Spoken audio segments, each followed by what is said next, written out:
You took a lot of hits, not just from the Democrats, but from behind you. You took a lot of stab wounds in the back during this past campaign. A lot of people are trying to say this book is a get-even book. I've read this book. This is not a get-even book. This is a very honest book. You get into philosophy and politics and your whole life and your family and so forth. But what explains the viciousness of some of these operatives on the Republican side against you?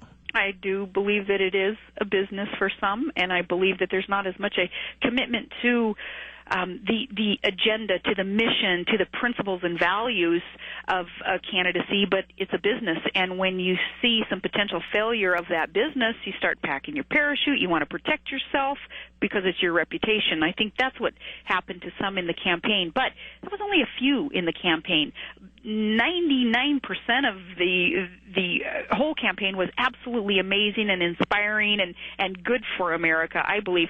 There were just a few things that went wrong, and those things were not fun. And how did John McCain treat you? Wonderfully, with great respect, and I appreciate the opportunity that he gave me, and I have a good relationship with him. Mm-hmm. But apparently he hasn't commented on your book or the things that you're saying right now. Is that right? I'm not sure. I haven't kept up with, in these last few days, what a lot of the comments are. We've been busy doing our things, speaking with people and getting out there and meeting people who are interested in the book, so I'm not sure. Keep in mind, most of the people who will trash you in your book have sold about 14 books collectively, so they're not exactly speaking for the people. They're not exactly that popular. Let me ask you this question. Now, you resigned from the governorship. Why exactly did you do that? It was the right decision for the state of Alaska. I was heading into my lame ducks legislative session, now a typical politician in a lame duck session, after having already decided they weren't going to run again for another term. They'd have milked it. They'd have just raked in those government benefits and that government paycheck and traveled and done their thing. Well, I'm not wired to just do that. We had met our goals as an administration with the natural gas pipeline and being able to slow down the rate of growth of government in our state and usher in ethics reform, those things that I promised Alaskans I would do. My administration did it. And it made sense to hand the reins over then to my lieutenant governor, who has the same agenda that I have for Alaska with energy independence and slowing down that rate of growth of government. It made sense for my state to be able to progress under Sean Parnell, our new governor, than to continue to be a distraction. What those final months in office turned into, Mark, were a joke. We had plane loads, of the political operatives descend on Alaska during the campaign from the DNC and from the Obama camp, just looking for anything that they could find, opposition researchers, behind every tree. And it resulted in people inventing things to be able to try to accuse me of being unethical. What they're able to do in Alaska, we have an odd system.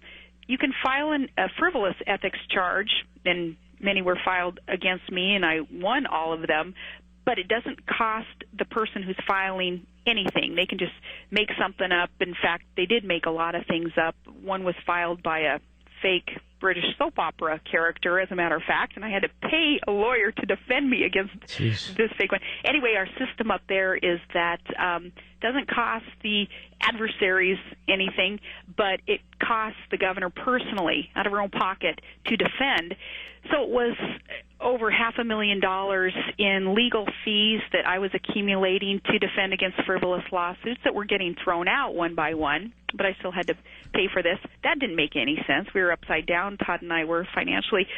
But more importantly, the state of Alaska was spending millions of dollars and thousands of staff hours to deal with these lawsuits and frivolous ethics charges and FOIAs and all those things that were a result of me coming off the campaign trail with McCain. So I said, you know what? They're not going to win. What I'm going to do, step aside, give Sean Parnell the reins, and like my dad says, I wasn't retreating, I was reloading. Yeah, and I want people to know I actually worked in the Reagan campaign in 76 and 80, and you have a number of his qualities. First of all, the book is Going Rogue. This is Governor Sarah Palin. You have a number of his qualities. You're down to earth. You have a connection with the people, which is what's driving the elites crazy. You do have common sense, traditional, conservative views. And I know you have to go, so I'm going to ask you one last question here. Can you think of anything that you agree with in any major way that Obama has been doing? Because I can't think of any. I mean, I sit here myself. I honestly can't. I don't. Maybe you can. Yes, you can. If you heard him the other night suggest some condemnation of China's human rights violations, I heard that and I said, oh, good. There's something finally that I can agree with. There's something. And other than that, though, when I look at our domestic policies that are growing the federal government and creating more debt and I think weakening our nation in some sense with national security, I don't agree with so much of what he's doing. But I was encouraged by those comments that he was bold enough to make in China. Yeah, it's just what he did in Iran kind of turned me off. But let me tell you this. I think now is a grand opportunity for a real conservative because there's a vacuum. I think this president has gone way too radical, way too fast. The American people are paying attention, not just Republicans, but moderate Democrats and independents. An articulate conservative running for president who's confident in their conservative views. I think there's an opportunity, don't you? I do. Absolutely, I do. And I think it's all about the independents, too. I think they're quite disappointed in the votes that some of them cast, believing that the change that would be ushered in would progress this nation in terms of more jobs being created and some of the common sense things that have to be done to get us on the right track. I think there's a lot of disappointment there, and you're going to see an anti-incumbency sentiment really throughout the land in 2010. That's going to bleed on over into 2012. It is a good time for those common sense conservatives, and you don't need a title to make that change that needs to be made, but it's a good time for the common sense to be plugged in and solutions to be found that way.